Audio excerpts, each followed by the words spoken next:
My cat is really snoring.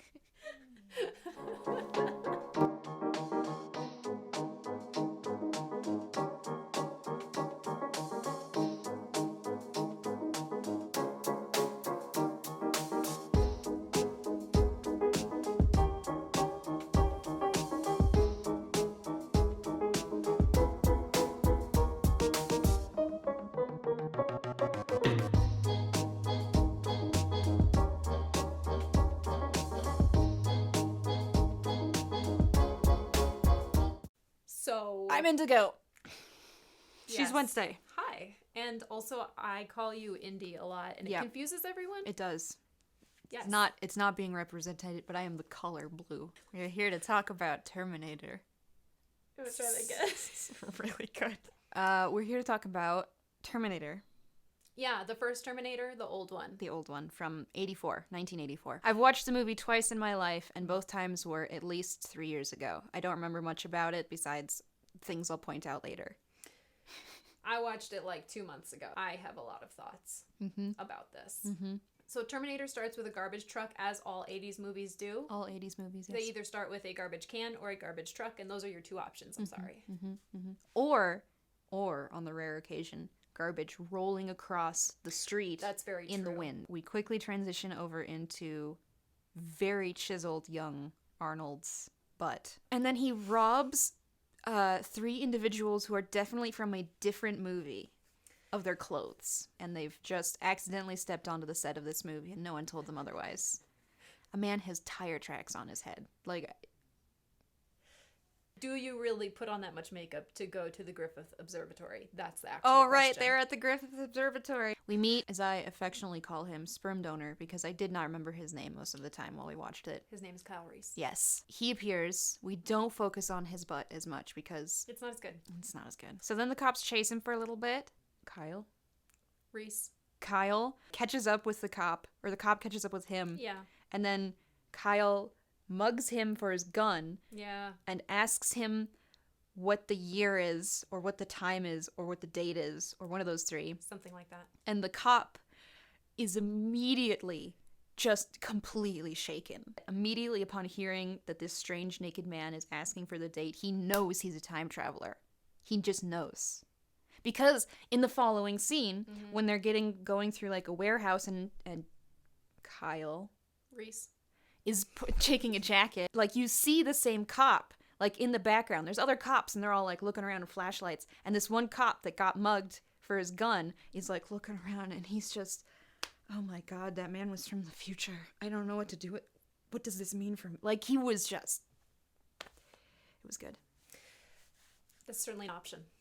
It's totally true. And then we meet her. Yes, and may we say, she is lovely on a scooter, and She's got a pink backpack. she does, everything is pink. The She's always hair. wearing at least one pink thing. Also, the hair.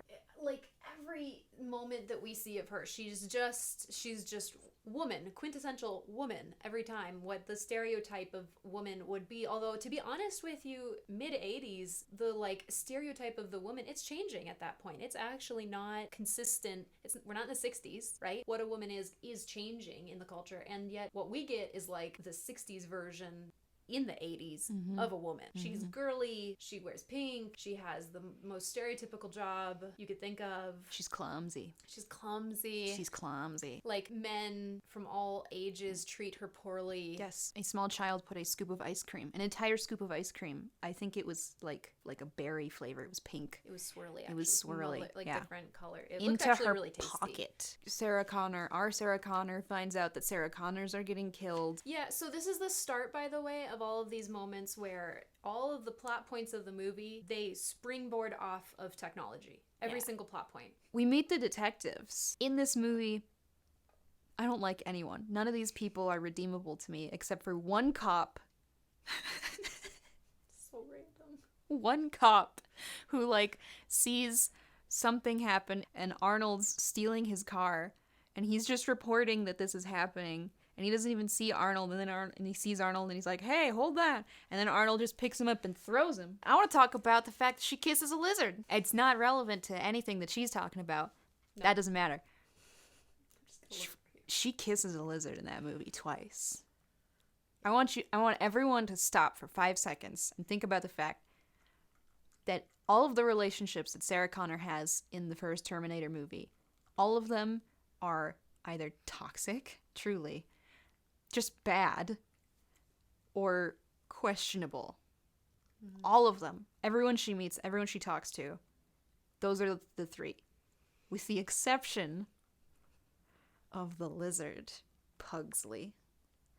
The lizard's name is Pugsley. She picks it up, she holds it like a baby, and it's like got its claws in her shoulder. It does not want that. And she's just like, I love you, Pugsley. And it's like, it's so mad. It hates her. It does hate her. It hates her so much. That's actually clear. But it's the only good relationship she has in this movie. Not sure that it's good for the lizard. We talked about how Sarah is the quintessential woman who is more of a stereotypical 60s woman than she is like an 80s woman, actually, at this point. But whatever, we're going to push that aside and just think about the way the film is working with women in a general sense. And as far as the film is concerned, women are children. She's a baby. She's not baby. She's a baby. There you go. I did it. Yeah. I did the meme. She's dressed up like in little kid t-shirts.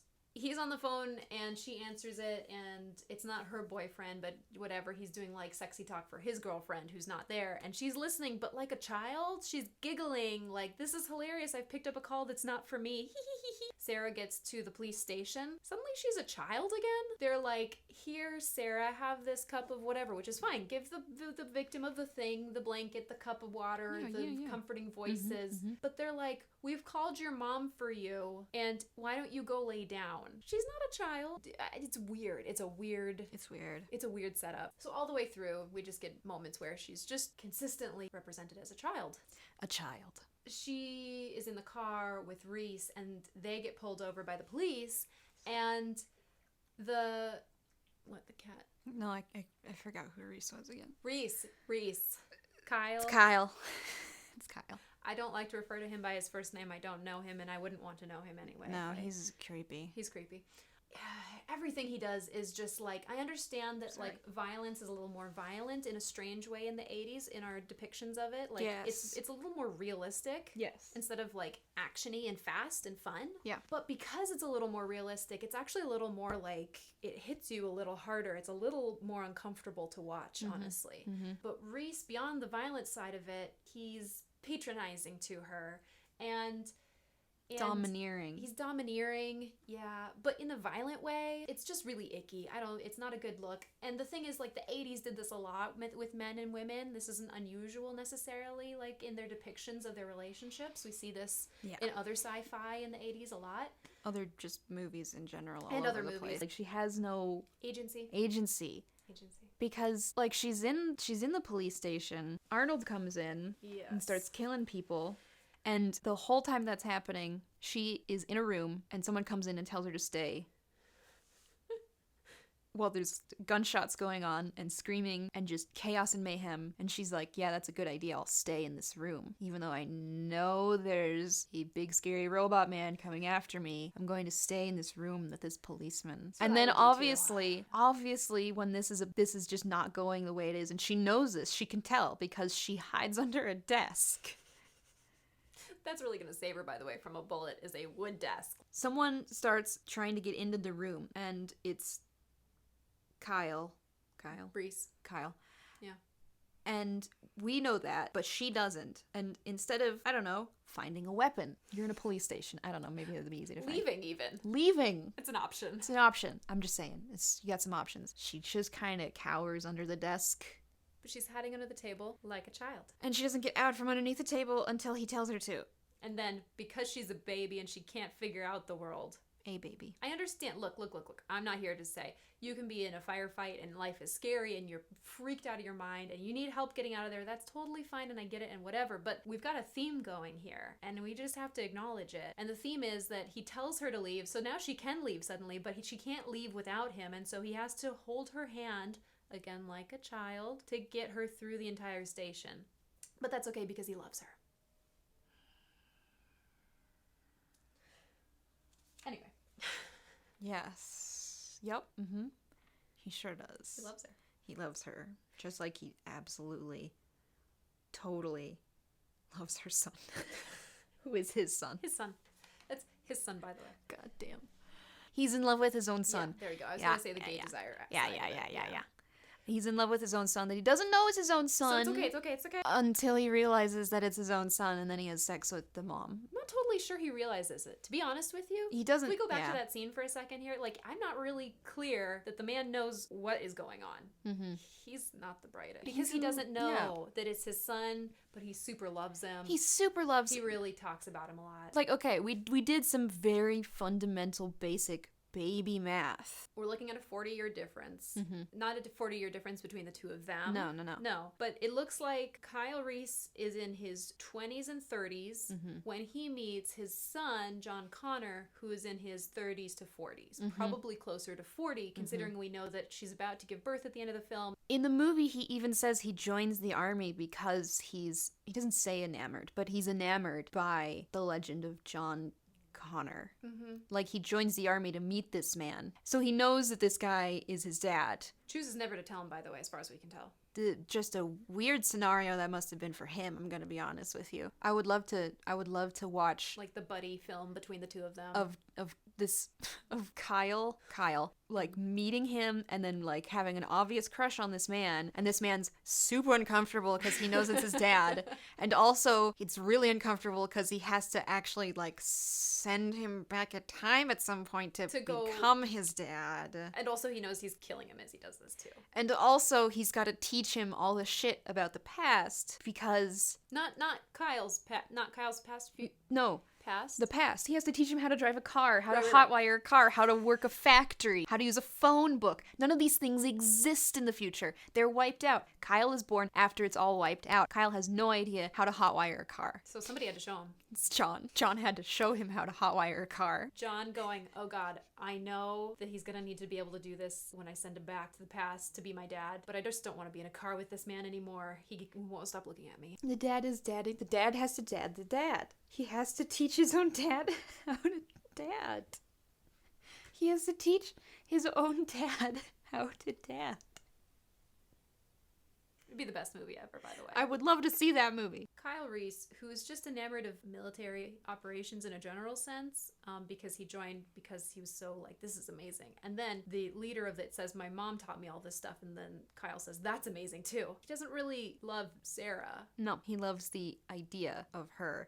He doesn't even meet that idea of her. That's like second movie her. Right. He never gets to see that version of her, by the way. Never interacts with her, not once. No. He falls in love with an object he's been told a story about and fantasizes about.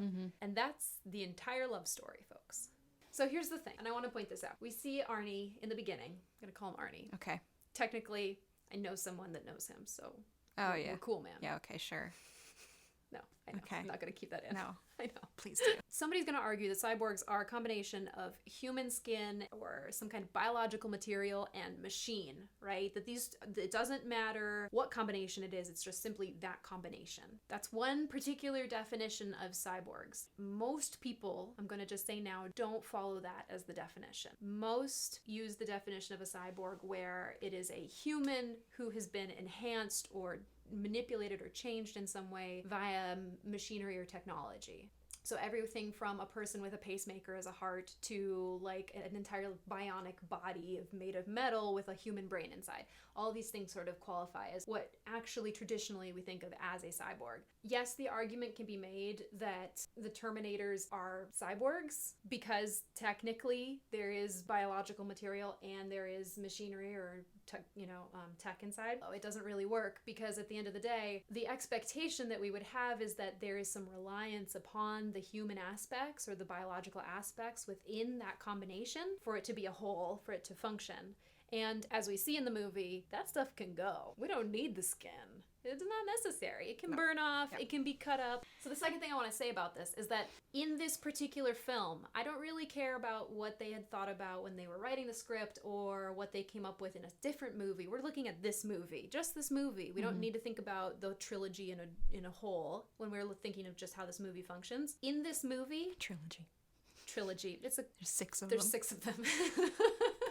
In this movie, his skin, it doesn't heal. All of the biological material, he can cut it, it will bleed, but it's clearly like, it's just like attached on the surface. And it has, in this particular film, no healing or regenerative functions. And to be honest, that's not really how like biological things work. That's like if I took somebody's ear and I cut it off and I taped it on myself and I said I had a third ear. I'm sorry, was this a bad example? No, it was good. Keep going. It's great. It's great. I can't do anything with that ear. It's dead actually, and it's not going anywhere, but there's nothing I can do with it. It's on my shoulder apparently also, by the way. Oh, yeah, The fly on the face, by the way, if we need proof that he's deteriorating, the whole scene where the eyeball's already cut out, he's on the bed, he's gonna yell at the man who's knocking on his door, you know, hey, you got a dead cat in there, because his face is literally deteriorating, it smells bad, and he's got a fly on his forehead that he does a bad job of trying to get off. The point is, this is dead tissue that's just like glued on. It's not doing anything, and we watch it deteriorate throughout the film until it finally just burns off.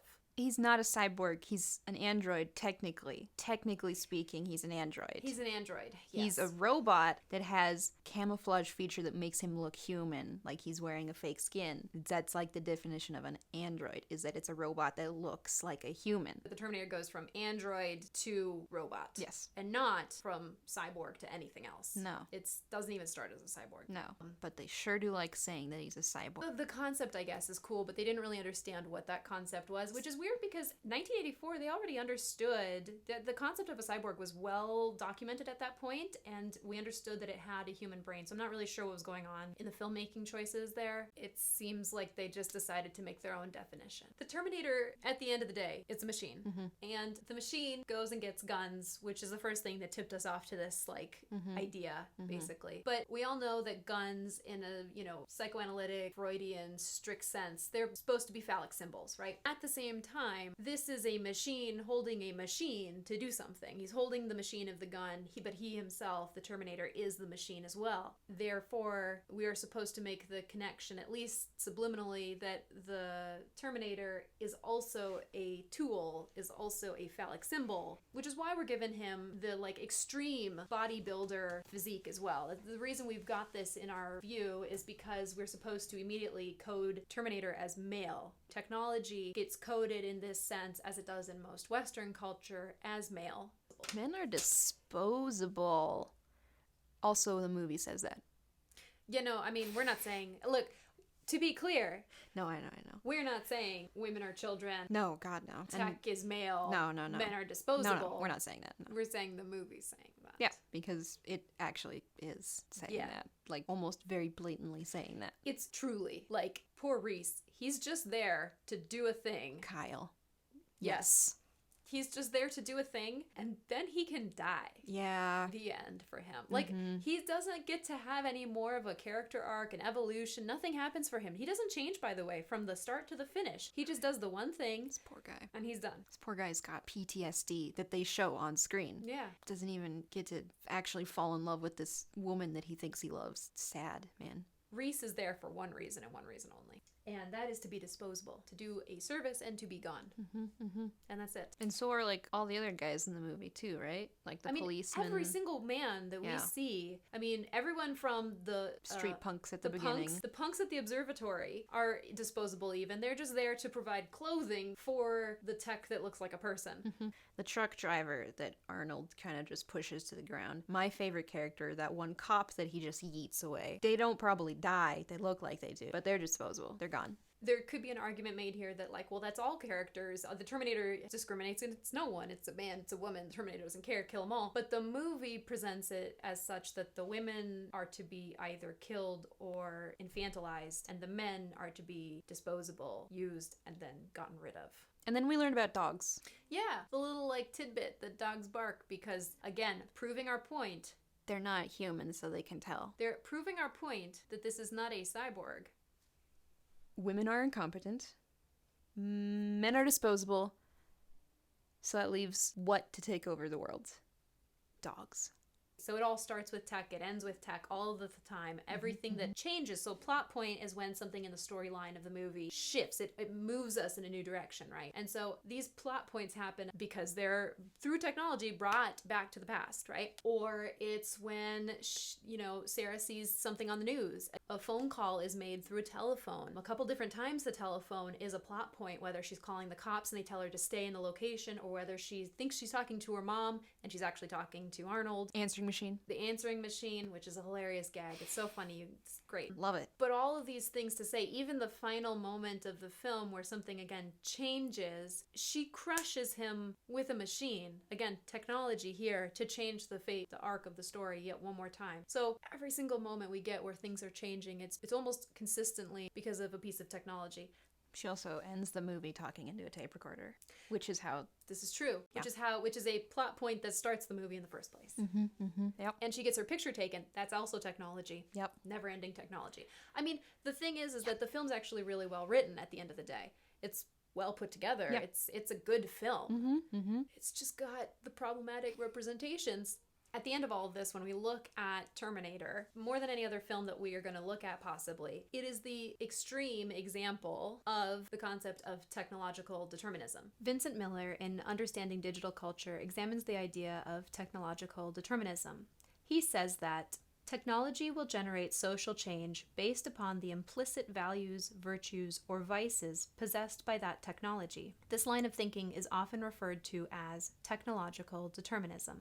Miller notes that in 1975, Raymond William defines technological determinism in Television, Technology, and Cultural Form as a way of seeing technology as what drives social progress. In this definition, William finds that technology, once created, assumes an active role, whereas culture becomes reactionary to the influence of that tech. In the case of the Terminator, the narrative relies upon the interventions of technology acting on the characters. As Peter Labuza argues in Approaching the End, Imagining Apocalypse in American Film, the characters of the Terminator are stuck in a causal loop, whereby the events of the past are necessary to cause the future, which in turn creates the predetermined past. Because this causal loop is enacted at nearly every plot point by interaction with technology, the film firmly places itself in a technologically deterministic purgatory, a never-ending cycle of technology generating social change, while the people in the film merely react to the influence and effects of that tech.